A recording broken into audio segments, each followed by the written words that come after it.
substituímos Deus de maneira muito fácil. A gente corre o risco de se perder nas coisas da vida, a gente corre o risco de se perder nas atividades do nosso dia a dia. A gente vai elegendo situações que nos regem. Ontem nós falávamos disso. Quem somos nós? A nossa identidade, ela precisa estar diretamente ligada à identidade de Jesus. O cristianismo é essa ousadia. Você sair da sua condição de Adão, de homem e mulher, marcados pelo pecado, pela fragilidade, e chegar à tomada de posse daquilo que Jesus é. O cristianismo é essa proposta ousada de nós nos transformarmos no Cristo. De você ir assimilando aos poucos a vida de Jesus na sua vida. Isso é conversão. Se você quiser fazer um balanço da sua conversão, você precisa olhar para o tanto que de Adão é vivo em você, ou de Eva,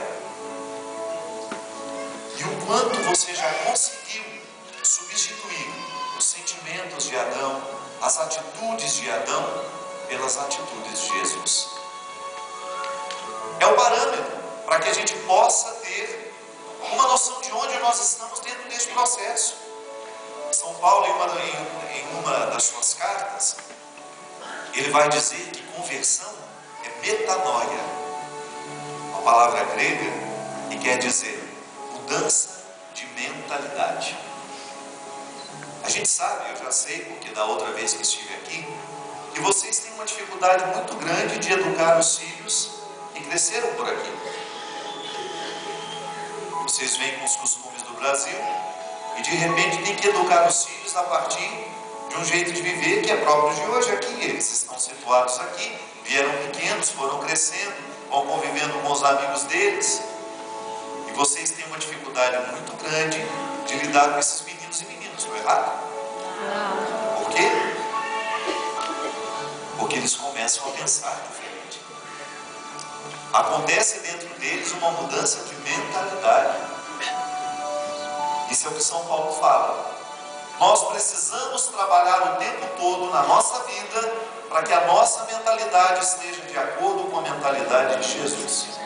E viver o senhorio de Jesus na nossa vida é a gente identificar o tempo todo que o nosso referencial de verdade, de comportamento, de atitude é Jesus.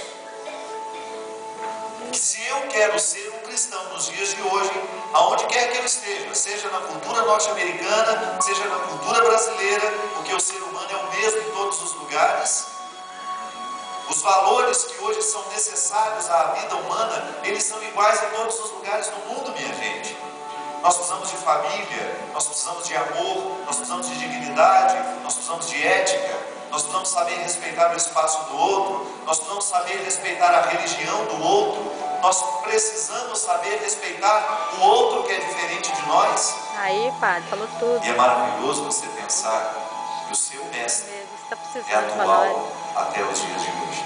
E quando você mergulha no mistério da vida de Jesus, conhecendo-o através de sua palavra e do seu evangelho, em nenhum momento você vai encontrar uma atitude que fere as necessidades do homem de hoje, da mulher de hoje.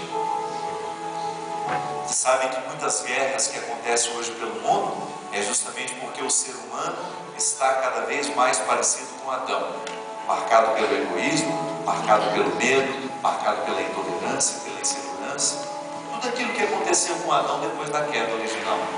É o que ele escreveu no livro. E a gente sabe que o modelo de Jesus, ele continua sendo válido até mesmo para quem não acredita em Deus. Isso é fantástico.